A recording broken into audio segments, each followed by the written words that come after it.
and welcome to the all new, all different number one comics podcast, episode number 57. I'm Dan. That's Bob. Say hello, Bob. Hello, Bob. We are a weekly comic book podcast where in each and every episode we take a look at a brand new first issue comic book newly released. We break down the story and art, give it somewhat of a review, and let you know if we think that you guys should move on to issue number 2 or not.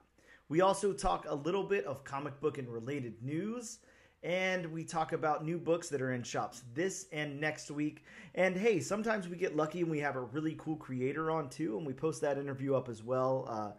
And that just so happens to happen this week as well. So this week we will be taking a very deep dive into the all-new number 1. From Boom Studios, The Displaced by Ed Brisson.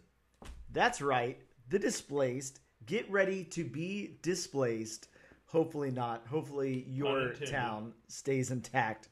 But I guess only time will tell. We're going to take a very short break, and we will return in one moment. And we are back with episode number 57 of the all new, all different number one comics podcast. Bob, you know, I hate to say that, you know, no news is good news or whatever generic news quotes I can come up with, news sayings, I guess. But I don't know. Lots of news is bad news. I don't know. I'm not sure how you put that. Lots of news is lots of news. Yeah. In a striking turn of events, there's a whole crapload of news this week. Blame it on the Super Bowl, blame it on Deadpool, blame it on whatever you want, Taylor Swift, whatever you feel like blaming it on. But there's a lot of news, which, you know, might be good for you and I, because we can actually discuss some comic book and related news. So that's what we do on this podcast. We try, but, you know, it's been so dry lately. Yeah, I know. Creators haven't made it easy so far. Yeah, very true. Bob, let's talk about some of this news. Some big news, some little news. It's all over the place. The first thing I want to talk about is, Bob, the MCU has their Fantastic Four cast. It's been announced on Wednesday, February 14th, Valentine's Day. Marvel announced the casting of Fantastic Four, and it's, now bear with me here, we all know I'm terrible at saying things, but Pedro Pascal as Reed Richards, which I think we all knew that was happening. Yeah. That was like confirmed a while ago, right?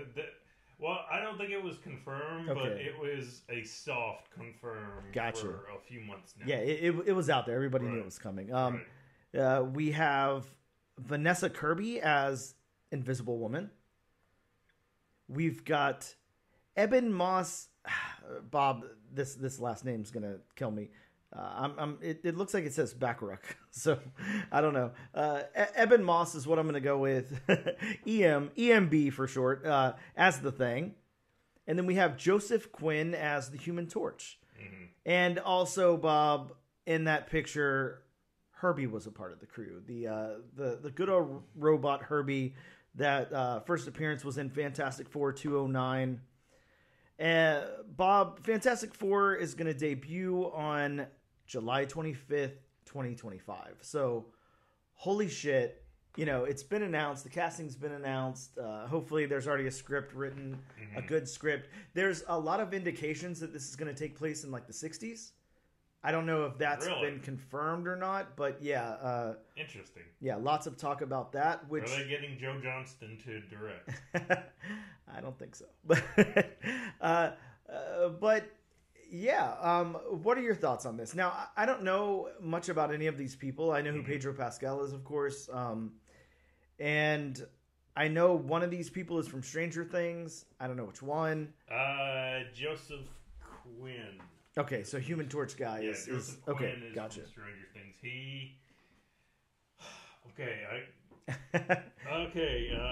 I think he's the metal dude, like the guy with the long hair. Yeah, that's right. He is. I just wanted to make 100% sure before I, said something wrong. Oh yeah, sure, yeah. I mean, as you can tell, we just kind of ripped the headlines and talked about it, so we didn't put too much research into this. But yeah, I'm not too sure about Vanessa Kirby and Eben Moss, but what are your thoughts on at least the people you know, and the Herbie announcement also? I mean, Pedro Pascal. I mean, of course, he's in this hit Star Wars TV series, The Mandalorian. Yep. Mm-hmm. I mean, granted, he's not. You don't see his face all the time, so he mostly just lends his voice. I mean, of course, there's somebody else in the suit when he has most of his scenes, and I mean, he just does a voiceover. Yep. I mean, I think he'll do a good job. Just, I don't know. For some reason, I'm kind of hesitant on Pedro Pascal as Reed Richards. Really, I think that's like I think fans are pretty happy about that casting, but yeah, I'm not exactly sure why. I mean, it's not. Again, I think he'll do a good job. I don't know. Just something nags in the back of my head about, is he going to make a good Mr. Fantastic? I think that's the problem with anybody. How do you nail Reed Richards? Like, it's such a weird character that, like, I feel like doesn't exist in real life. I mean, of course, the super powered character doesn't exist in real life, but the Reed Richards doesn't exist in real life. Like, who is that? He's basically one of the smartest characters in the MCU, so he's always going to be the smartest guy in the room. Yeah, exactly. For a handful of people. And, I mean, he's so arrogant at times. He always thinks he's right, knows best. I mean, if it wasn't for Reed Richards, there'd be no Maker. So, how about this question, then? Because, think about Reed Richards for a second. And although Reed Richards is, like, never really seen as, he's not like some, like, forgive my language or whatever, but he's not like, he's not like some, like, sexy dude or something. He's like, he's kind of like a nerdy guy, he's a scientist. Like, not to say that, he's by any means, drawn as like, disgusting looking guy or anything like that. Like, he's a good looking guy, but you understand what I mean? Like, not like a whole lot of like, charisma that's like attracting like people to want to be his best friend or his girlfriend or whatever. Like, but he's pretty arrogant. He's pretty smug. He's a weird character. And then think about somebody like Tony Stark, which is they're vastly different. I'm not trying to compare the two, but they have sort of the same personality. They do, but the only I guess the biggest difference is that Tony Stark has a lot of charisma. Everybody wants to be his best friend. Right. Everybody wants to date him. Whatever. So how do you put somebody in that role? Like, it's so weird. It's so easy to think of. And of course, in hindsight, it's not like we did the casting, but it's easy to think of Robert Downey Jr. synonymous with Tony Stark and Iron Man and all of that, and like fits the character so well. Shadows kind of what was in the comics and elevates it even to a certain extent. So like, how do you take somebody like Reed Richards, who I mean, I'd be hard pressed to say like Reed Richards is anybody's favorite character. It's kind of like it just. Like the nuance and the things about Reed Richards that exist just kind of, it's almost, it's not that he's a shitty person, but it's almost like, if he was in your friend group, you'd be like, God, man, I'm not like, I'm not inviting Reed Richards out to lunch today. Like, that sounds annoying, whatever. Like, maybe in a group of friends or whatever, he's fine. But like, one-on-one interactions and stuff, like, it just seems weird. Well, it's weird that, it's kind of ironic that you classify Reed Richards like that, which, I mean, most people are going to know are true. Yeah. But it's kind of like, okay, you got Pedro Pascal to play him, who's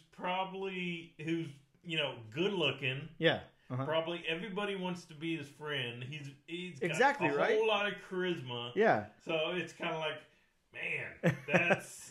That you got an actor on the opposite end of the spectrum to portray a character who's not exactly the life of the party. Yeah, it's I don't know, super interesting, and of course take like I guess I can see it, because Bob, did you ever watch? Did you finally sit down and watch that season of The Last of Us? Did you ever see it? No. Okay, I think maybe if you sat down and watched it, like maybe it would make a little more sense, but like. I think his character is so nuanced in that. Like, there's so much, he goes in, he's got to get the job done. He's that guy. He's your straight guy who's going to do whatever it takes. But at the same time, he has this weird soft spot, that makes his character. And it's very, very interesting. And like I said, very, very nuanced and everything. And I think that's what I can see out of him. I think that makes that casting that probably, showed everybody like, okay, he's got the chops for this. He's going to make it work. I really think you should, Bob. Just go, at least watch the first episode and see what you think. But at least of his character, and then think of him as a Reed Richards. I think it'd be very interesting. So then Vanessa Kirby as Invisible Woman. Again, I don't know anything about Vanessa Kirby. I'm just looking her up here, but looks like she's an English actress, and she was in Mission Impossible: Dead Reckoning Part 2. That's what's sorry. that sounded very ignorant. That's what's coming up. My apologies. But yeah, she was in Napoleon. She was in Fast and Furious Presents Hobbs and Shaw, Pieces of a Woman. I don't know. She was in a Mission Impossible movie. I'm not sure which one that is, but yeah, she's got a few credits to her name. Looks like people definitely know who she is. I'm not familiar with her at all. So sorry. Those movies aren't.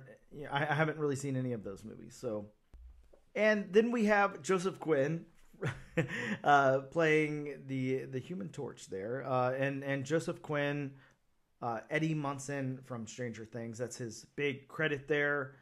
I know that was like kind of like a fan favorite, like breakout character and everything. So probably a smart casting choice on their behalf there. I haven't really followed Stranger Things religiously, so I don't know. I mean, I've seen them. But...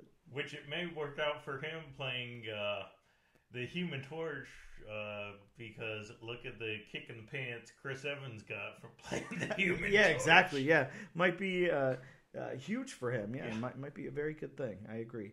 And then lastly, Evan Moss as the Thing, as Ben Grimm. The only thing that I'm seeing here that anybody might know him from is The Bear.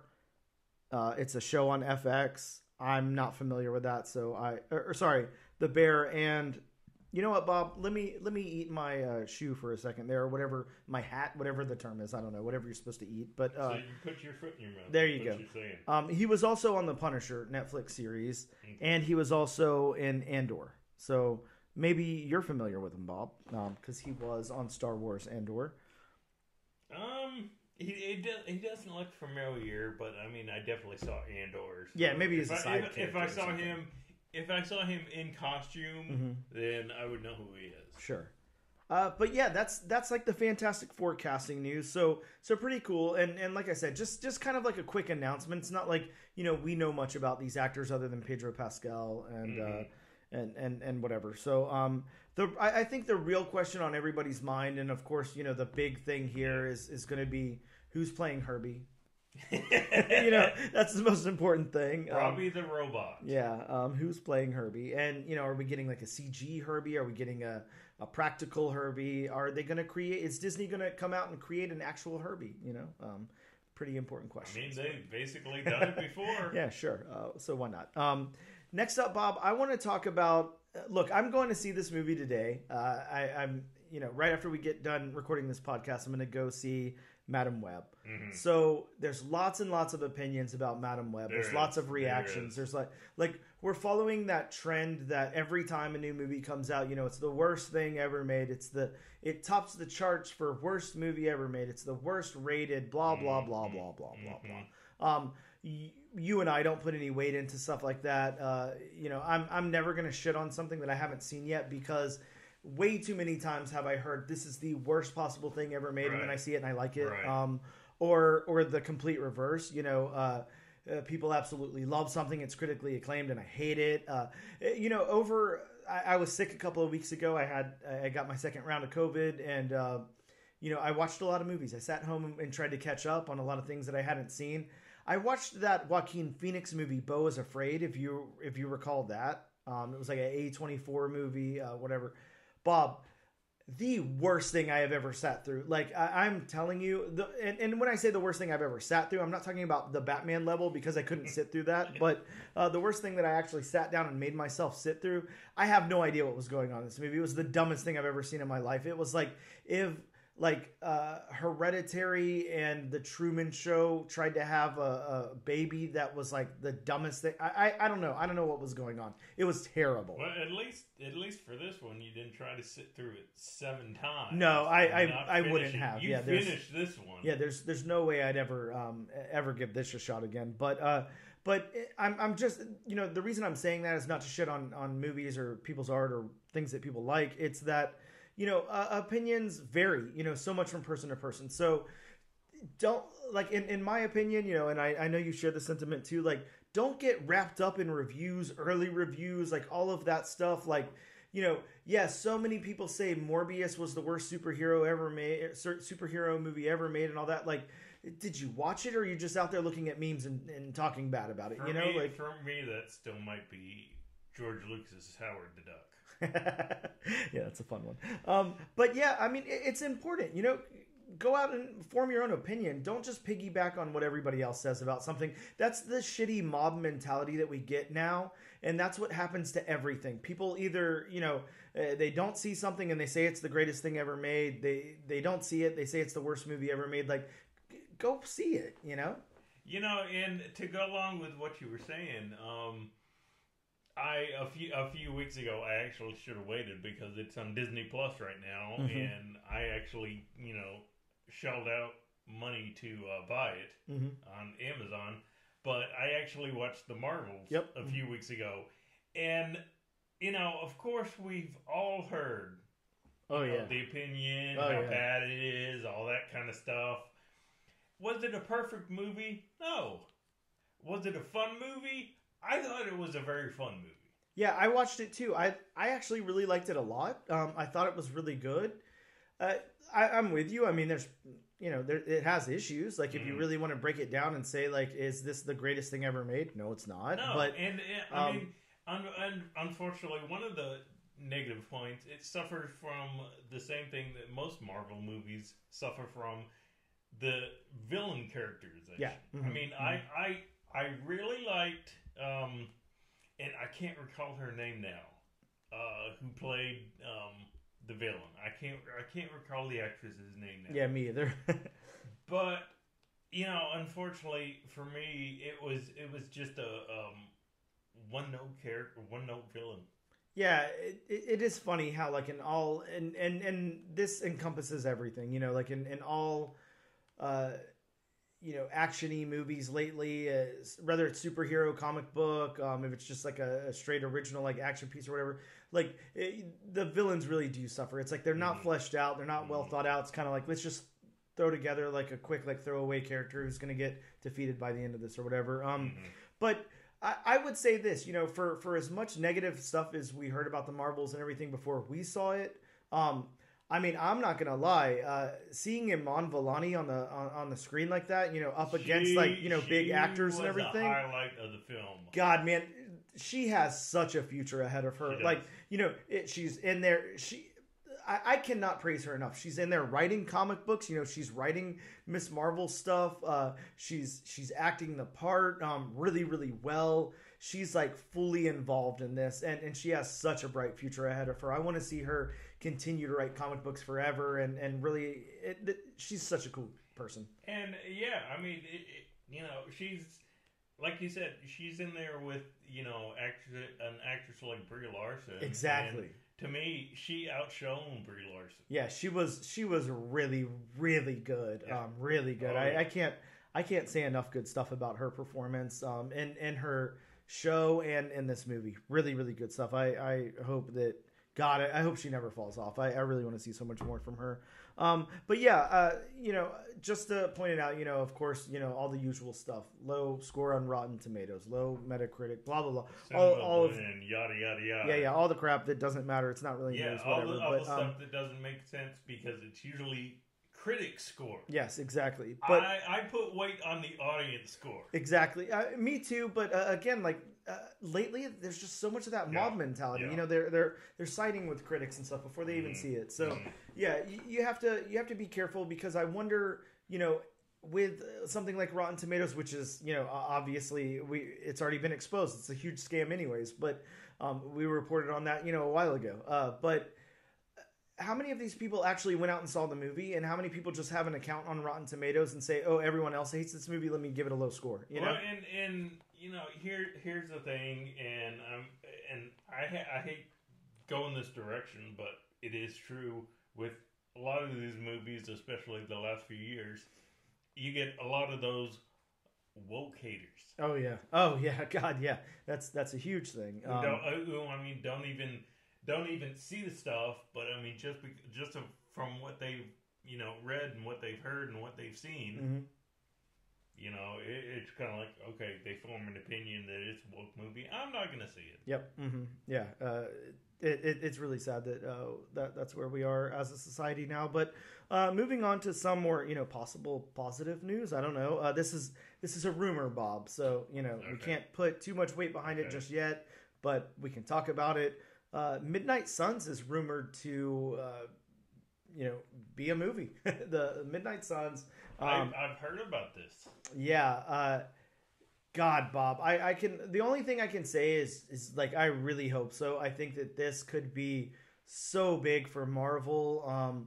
You have so many like fan favorite characters in the Midnight Suns. I was gonna say, is there any rumor for what characters they could possibly use? Because I mean, the Midnight Suns have had so many members over the years. Oh yeah, so many. But what should we talk about? The most like prevalent, like the ones that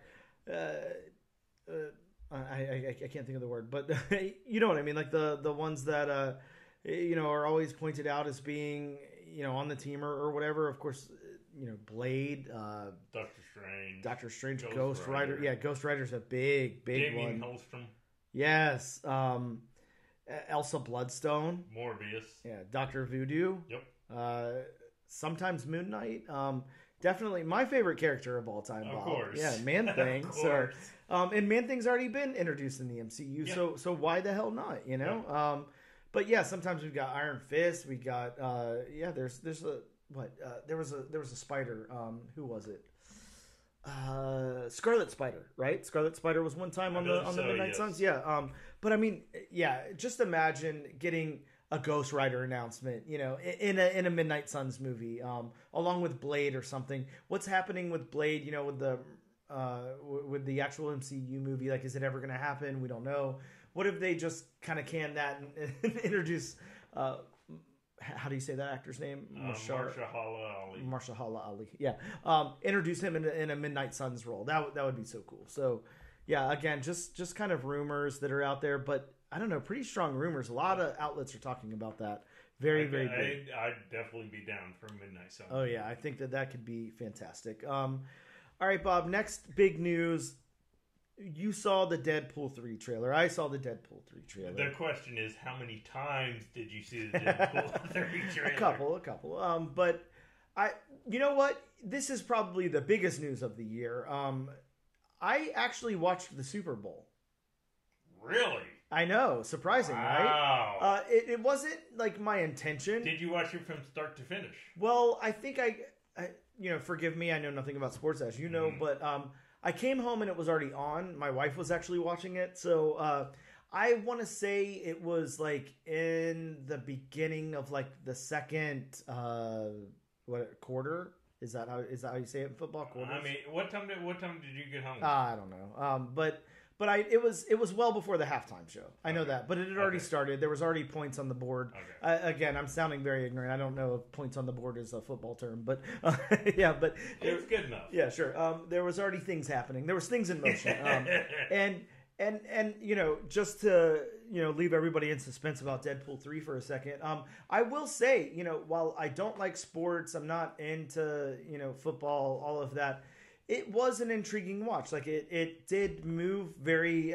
The pacing was nice, and I know this is a game that happened. It's not like a predetermined thing, but yeah, but the pacing was nice. It held my interest because there was a good amount of back and forth. Like you actually didn't know what was going to happen. Like I think a lot of things were surprising.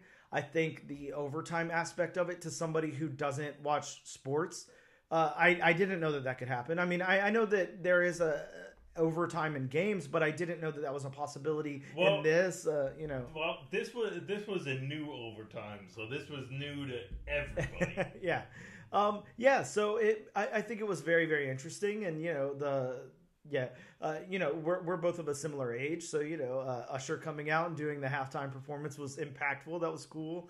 That was actually one of the better halftime shows I've seen in the past few years. Okay, but yeah, there was a lot of moving parts. There was a lot of cool things happening, and of course we had all the Taylor Swift and boyfriend stuff going on, whatever that guy's name is, and Travis Kelce. Sure. And yeah, there was. I think there was a lot on the line. I think a lot of people, were really into this. Of course, there was that big bet that Drake made, for God, I can't even think of how much money it was, $2 million or maybe more than that. That's probably he digs under his couch and finds that. Well, the cool thing about it, whatever the amount is, I can't remember, but he actually placed that bet, and since he won the bet, he announced he would be giving that amount away to a fan at his next show. So, Bob, buy your tickets to the next Drake show is all I can say. You could possibly be a millionaire, but yeah, just there was so much cool stuff going on with it, and to my recollection, the Super Bowl is not usually like that. It's usually very straightforward. There's two teams playing, one of them wins, blah, whatever. End of story. This had a lot going on. There's a lot of pop culture in this. So, is basically what I'm saying. So while it's something that I, typically shy away from, I'm pretty glad that I, saw it in real time. I'm pretty glad that I was like somewhat involved. I think it was cool. Now, do I think that, next year I'm going to be excited to watch Super Bowl? Probably not. But if it happens again, at least I have some context for what's going on. Right. But that brings us back to Deadpool 3, to tie all that back in. That was a giant circle. It was a big circle. I was very proud of myself for watching a football game, Bob. I'm proud of you for thank you. But yeah, we got the Deadpool 3 trailer. I think, obviously everybody, was expecting a Deadpool 3 trailer. Oh, yeah. So that wasn't a huge surprise or anything. Were you surprised of the content of the Deadpool 3 trailer? Like, what stood out to you? Was there any... we knew some stuff was going to happen. We've heard so much. But was there anything in there where you were like, holy shit? Talk to me about it. Well, I mean, there were a lot of rumored things. So... you didn't know exactly if it was going to happen. I mean, if it was going to happen, what was going to happen, yeah, what they're going to show in a trailer. Exactly, if Deadpool was actually going to visit the TVA. Yeah, Which I'm hoping they get Owen Wilson. Oh, God, yeah. For this movie. Yeah, that would be great. And, I mean, a Tom Hiddleston character, cameo, I'm sorry, or, a nod to his character. I mean, that would be great. Yeah. And I mean, I wasn't expecting of course, I wasn't expecting the whole Deadpool with hair. I don't think anybody was expecting that. That was kind of weird to see. Yeah. Of course, nobody was expecting the 20th Century Fox logo sticking out of the sand. Oh man, that was great. I think that was one of my favorite parts. Yeah, it really was. I didn't see the nod. I didn't see the Secret Wars comic. Okay, yeah, I didn't see that. I didn't see that. I hadn't looked for it. Which I heard it was a blink and you'll miss it moment. Sure. I'll have to go back and slow it down and watch it. Yeah, watch one of those like YouTube breakdowns where it's like 3-hour long video on the 30-second trailer or whatever. Yeah. Right. They'll break it down good for you. Yeah, but there was a lot packed into this. There was a lot. I want to say this, one of the most interesting aspects to me, and again, this is like another rumor that's online, so we'll have to see if it actually pans out or not, but was, we got that reveal of what I would assume is Patch, the white suit Wolverine and everything from behind.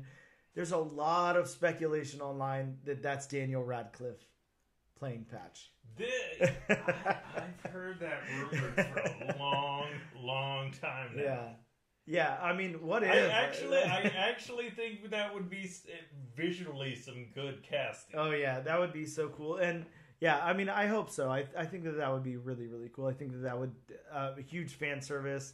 Really, really cool. Yeah, I like that a lot. Of course, if you guys don't know, which I'm sure you all do, Patch is like a Wolverine variant, basically. Right. It was basically Wolverine hiding out in Madripoor. Yep. And the first appearance of Wolverine as Patch was in the Wolverine #1 from 1988. So I don't know. I've got plenty of copies of it. You know, if you need one, come see me. But but yeah, the white suit Wolverine there. And when we say suit, we mean, you know, what do you call that? Like a tux type of suit, not a combat suit or anything. But yeah, there was a lot packed into this. It was really fun. The whole look, everything that happened in the Super Bowl, fun. It was cool vibes. I'm glad, you know. Maybe for 2 hours or whatever, you could kind of bring America back together, at least around the TV, which is really hard to do in 2024 year of the Bob. So, yeah, I'm happy that exists. So really cool. Next up in news, Bob, there's been some second prints that got announced from some big books and some stuff you might not expect. Batman 142, the Joker Year 1, Part 1, it was announced for a second printing. How many copies do you have? I only have the one, and I will not be buying a second print. But, you know, for people that are into that, that's happening. Thundercats 1 is getting a second print, and here's what I'm surprised about with that, Bob. We talked before about how many covers there were for this. How many copies of Thundercats number 1 do you think were in existence? Like 1 billion? And now it's getting a second print, so there's going to be 2 billion. But I think it earned it. It was a good book. We were both happy with it. It had, you know, the flaws that we pointed out, but we liked it, and I'm excited for issue 2. Bob, the book that we're covering today is already announced for a second printing. Really? How exciting is that? Wow. Like, we have some historic moments with this book. It's got a second printing. We're, you know, if I didn't already say it, this is the first episode where the book that we're covering, I have the creator interview attached to this episode. So after you hear us talk about the Displaced, you're going to hear Ed Brisson talk about the Displaced, where it came from, all of that stuff. And now we're getting a second printing. Like, such good stuff happening with this book right out the gate, which is cool. Ultimate Spider-Man 2, which isn't even out yet, has a second printing coming. No surprise, but cool. Red Hood the Hill Zero has a second printing coming. Wolverine 43 has a second print coming. And One Hand number 1, which is the new Rom V book. I just read that the other day. That's also got a second printing coming. So some exciting books going back for second printings there. Bob, the next thing, and again, I know we're on news still. We're 32 minutes in. We're still talking about news, but I'm happy. You know, there's news. It's exciting. Yeah, it doesn't happen very often. Never. What about that X-Men 97 trailer? I know you watched it. Yes. Let's talk about it a little bit. We don't have to go into like every little detail, of course, but does it fit your expectations? Were you excited? Was there anything that, you know, stood out to you? Like, just... Okay, a buddy and me were having this conversation, texting back and forth, and I gotta say, I'm kind of disappointed. Really? Yes. Why? I'm not disappointed with the you know, the actual trailer itself. I'm disappointed in the fact I wish they kept the original animation style.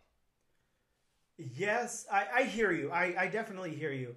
I think it's not, you know, at this point in time, it's just, how do you even do that? You know, we've moved so far beyond that at this point. I don't know. Do those kind of studios even exist anymore? I mean, you have to think back in the 90s, they were shipping things overseas and paying, you know, illustrators like a penny an hour to, you know, get a whole episode out in 5 minutes. Yeah, but I mean, the Lego movie, I mean, before you knew about it, you couldn't tell that people weren't putting together Legos and taking them apart. No, and I'm not saying it can't be done. I just think that, you know, from like a financial standpoint, it probably doesn't make sense to try to do something like that anymore. I don't know. Again, I like the trailer overall, but seeing it with like a smoother Japanese anime inspired animation was just weird to me. I'm sitting in the trailer thinking like, you couldn't have kept the original animation. I don't think so, but I hear you. I hear you. That was pretty jarring. I won't lie, but I do understand. I think I understand, you know, why. But how about, you know, the team obviously being led by Scott Summers there? Hopefully they actually characterize Scott Summer better than they have in the movies. I'm sure they will. I don't think they'll falter with that in the animated series.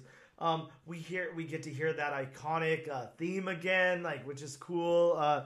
Yeah, there was a lot about this that I really, really liked a lot. I got to see my girl Jubilee, so that's all I care about. Once I saw Jubilee, I was very, very excited. Really cool. But yeah, I don't know. It's interesting. You have to think where the X-Men animated series left off, with Professor X and all of that. How about the ending of this trailer?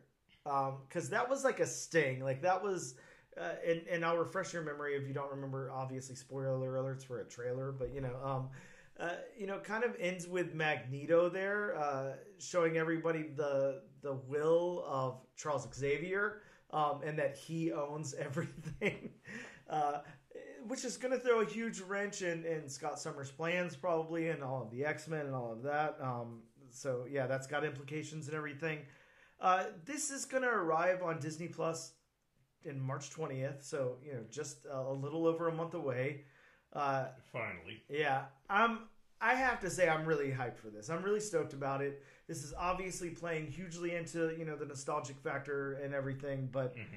Obviously, I was a very, very big X-Men animated series fan, and I think you were too. So I know we're both going to give it a shot and see what happens, but I'm excited about this, I have to say. This is a cool trailer. It sucks that, it couldn't go back to the well and have that hand-drawn animation style for you, but I think you're going to get past that once you get into the first episode, Bob. I think that you're going to move past it. We can only hope. Last in news, I want to talk about, some more X-Men, some more Wolverine. We're Wolverine and X-Men heavy on the news today. Yeah. Hellverine is getting his own solo series. It's a 4-issue mini that's coming out in May. Bob, Hellverine is such a cool Wolverine character. Just everything's on fire. He's got fire breath. He's got, he's exceeded the hot claws. He's just the flaming claws. He's just on fire. He leveled up. He really did. It's essentially a Ghost Rider Wolverine mashup, which really, really worked. I think it was really cool, and I'm really excited to see a 4-issue series for that character. So that is very cool. But Bob, that is all I have for the news. 37 minutes. That's all I think we can move away from the news now. Look, there's probably other news out there, but I think we'll put a cap on it and maybe save some for next week. We're going to take a quick break, then we're going to talk about some new books that dropped in comic book shops this week.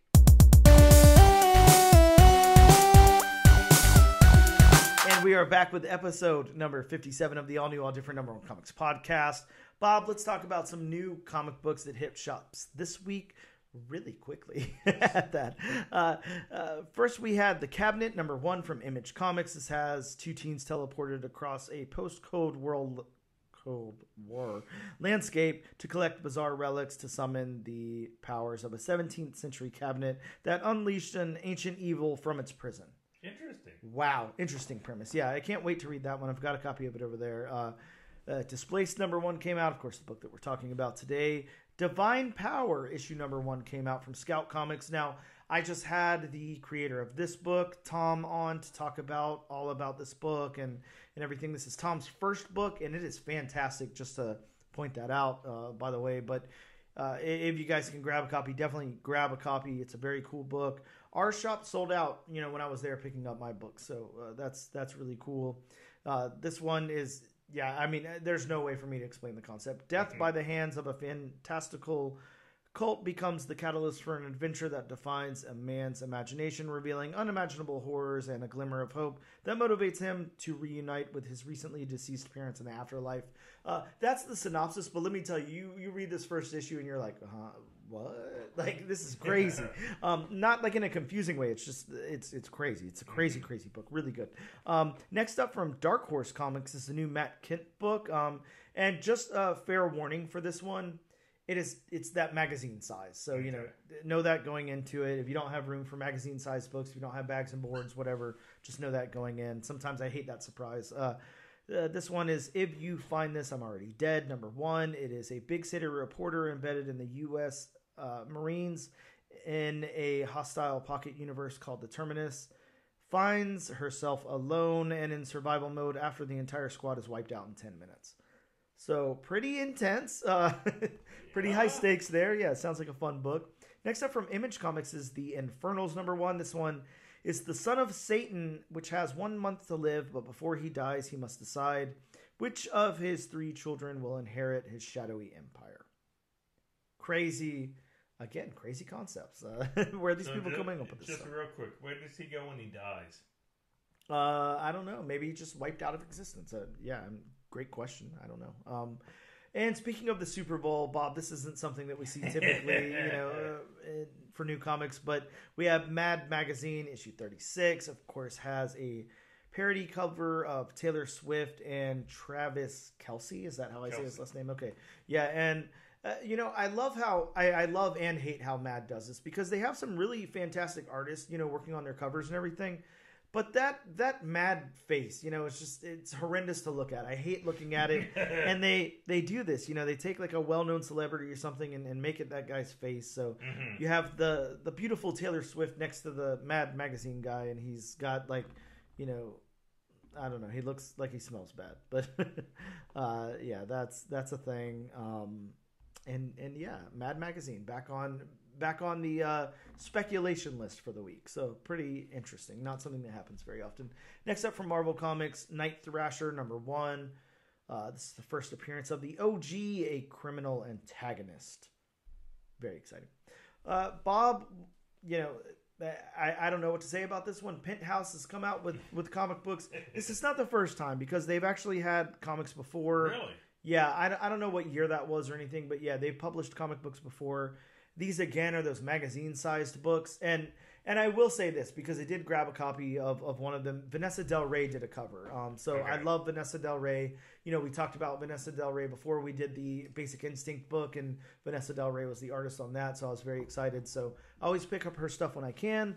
I picked this up, and I did open it up, just to kind of see what it was about and everything. And it's basically like an anthology series. It does, most of them do feature nudity, so just know that going in. But of course, it's got the Penthouse, So NSFW. Yeah, definitely. Yeah, but you would imagine with the Penthouse logo atop the across the top. And I will say this: when I flipped to the end of the magazine, it was a traditional like nude spread, like an actual photo gallery of like a model who's fully nude and everything. It wasn't illustrated or anything like that. So. Know that going in. If you're sensitive to that kind of thing, if you don't want to see that, whatever, like that's there. So just know that going in. Next up from Critical Entertainment, Bob. I just had Chris on from Critical Entertainment. I interviewed him to talk about his comic book company and also his writing. He's done a lot of things. We talked about the First Americans and all of that. He's got a book out in local comic book shops this week called Planetary Expansion. It's abandoning their lives on Earth. 1,000 hand-selected passengers aboard a starship head to repopulate a new habitable planet. Sorry. Yeah, Chris, a fantastic writer. Really, really cool guy that I talked to, by the way. So check out that interview if you can. Next up from DC Comics, we have Red Hood the Hill #1. Possible first appearance of villains. Yeah. And then after that, from Acme Inc., we got a rock and roll biography of the Foo Fighters. I picked up a copy of this. Why not? Those are always fun. I love these rock and roll biographies. They're always cool. From Marvel Comics, we got Scarlet Witch and Quicksilver, issue #1. The first issue in a 4-part limited series. Of course, written by Steve Orlando. Bob, we just talked to Steve Orlando. We just had him on the show. Really, really cool creator. God, I can't say enough good stuff about Steve Orlando. So definitely check out that interview. Definitely check out this book. Steve Orlando's a fantastic writer. From DC Comics, we got Sinister Sons, issue #1, the premiere issue, featuring the son of General Zod and the son of Sinestro. So this is like in fashion with Super Sons, oh God, now I can't think of Kent's, what's his name? Superman's son. Jonathan. Jonathan Kent. Yeah, Jonathan Kent and Damian Wayne. Bob, here's a hot take. I know everybody loved that Super Son series. God, I thought that was the most annoying comic book I ever tried to read in my life. I hated that book. I thought it was terrible. And it was just like, it was like, hey, let's take two snotty-nosed, kids who are superheroes' sons and put them in a book together. I was like, who wants to read this? But people love it. So I'm not trash talking it. I just didn't like it. But so I wasn't interested in picking this up at all. I skipped over this. But real quick before you go on, is his name Sinestro? If not, that's a huge wasted opportunity. I couldn't even laugh because I was swallowing water at that point. But yeah, Sinestro, I like that. I hope so. I mean, I would say I'd pick up a copy to find out, but I'm not interested. So let us know. We also got Spider-Gwen Smash 3. This one has a very cool 1 in 25 Dazzler cover. I've got my copy over there. Really cool cover, kind of taking off right now. And then we also have from Dark Horse Comics Star Wars High Republic Adventures, issue number 3, with the first appearance of someone whose name I can't say that is a pop star. I didn't know we had pop stars in the Star Wars universe, so that's cool. And the first appearance of Niv Drendo, whomever that is. Apparently, we also got the second printing of Ultimate Spider-Man number 1, which somehow I missed. Very sad about that, but hey, happens. We're going to take a quick break, and when we return, we're going to talk about the Displaced number 1.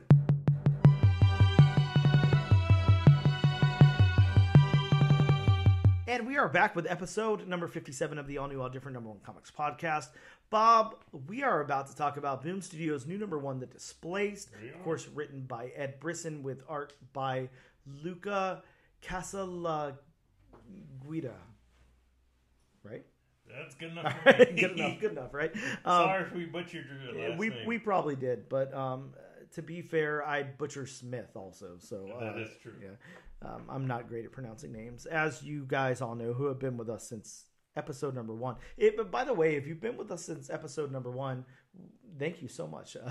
Much appreciated. We definitely appreciate that. Yeah, Bob, we have been gaining a steady increase of listeners, lately. Like I'm not going to say we're blowing up or anything like that. It's not that big yet, but from where we were to where we are now is steadily increased. We just appreciate you guys so much. It's like every time I post an episode, it gets downloaded right away. It's really cool. So much appreciated. And going on that note, you actually sent me something pretty intriguing that goes along with that. Mm-hmm. Gaining steady listeners on that comic you bought. Yes. Which I found really weird that he actually posted on the packaging. Yeah. The name of the podcast ? And it's like, oh, that's pretty cool. Like, hey, are you the guy from that podcast? Yes, I am. Yeah, really cool. That was pretty awesome. So yeah, whoever did that, we definitely appreciate stuff like that. Yeah, very much so. Yeah, you guys have been an awesome audience, really dedicated and been really cool. We appreciate the support so much because I know we both really love doing this. So. Yes. So it's just such an added bonus that there's actually people listening, and it's not just you and I talking in a room and recording it. Which people who wanted to listen to us. Yeah, would be fine either way. I'd love to sit around and talk about comic books, but it's cool that people listen. So thank you guys so much for that. Let's get into the book, Bob. Enough hearing me ramble about nonsense. Let's hear me ramble about more nonsense. The Displaced number 1. It is the city of Oshawa, Ontario, has vanished without a trace. Even worse, nobody remembers it or the 170,000 missing residents that disappeared along with it. As the survivors fall into the forgotten, they must seek each other out if they hope to have any chance of surviving in a world where no one believes they exist.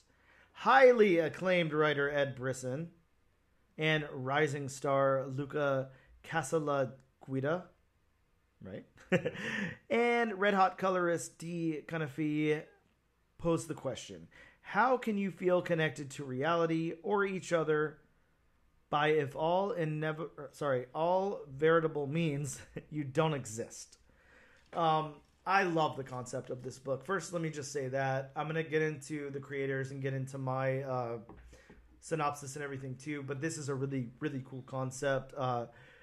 Let's talk about Ed Brisson for a second. I don't have to say much because, again, you're gonna be hearing Ed Brisson talk about all of his accomplishments and everything in just a moment. Whenever this portion of the episode's over and we close out our stuff, you're going to hear the Ed Brisson interview and all of that. Ed Brisson did a whole crapload of Old Man Logan, Sons of Anarchy, Uncanny X-Men, X-Force, New Mutants, Ghost Rider. Anyways, I'm not even going to bother because we already did this on the on the interview. Yeah, so that's a very long list. Yeah, just go over and listen to that.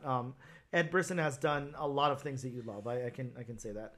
And Luca has worked on James Bond: The Body, James Bond: Kill Chain, James Bond: Hammerhead, Regarding the Matter of Oswald's Body, Scout's Honor, James Bond, Agent of Spectre, Lost Soldiers, Dancing with Dragons, Dylan Dog, New America, more James Bond. I think Luca might be a James Bond fan. I do too, which is really cool. I applaud you for that because I am too. But yeah, Bob, let me get into my synopsis of this book. It's very long-winded, as you guys are probably used to at this point. I'm going to try to get through it pretty fast, but we all know what happens when I try to read fast. The Displaced opens on Oshawa, Ontario, Canada. We see an older man who's broken into a gated area containing school buses. He hotwires one and drives off, stating that he hopes it's not too late. We next meet some characters in a bar in Ajax, Ontario, as they try to recall another guy who's there, whose name they can't remember, but they talk about some high school rumors about him and all of that. We go back over to Oshawa. We meet a couple with a baby, and they've run out of diapers in the middle of the night, and the mother goes out to get some from a convenience store that's located a little outside of town. She buys the diapers in Whitby, which is the town, and an earthquake type of event happens. We flash back over to the outskirts of Oshawa, and the old man is lighting the bus on fire. One of the guys from the bar scene runs over to the old man and tries to help him. The mom who went out for diapers rushes back home and calls her partner, but the call gets disconnected, and she crashes into the man who was helping the older man. Just then, the entire town falls into a sinkhole and is gone.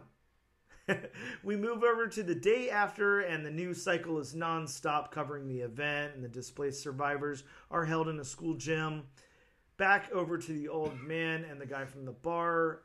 Harold, the old man, tells him that this has happened before and names some cities that no one has ever heard of. He tells him that everyone forgets. And then 2 days after the event, we see the mom trying to come to terms with her partner's family blaming her. 3 days after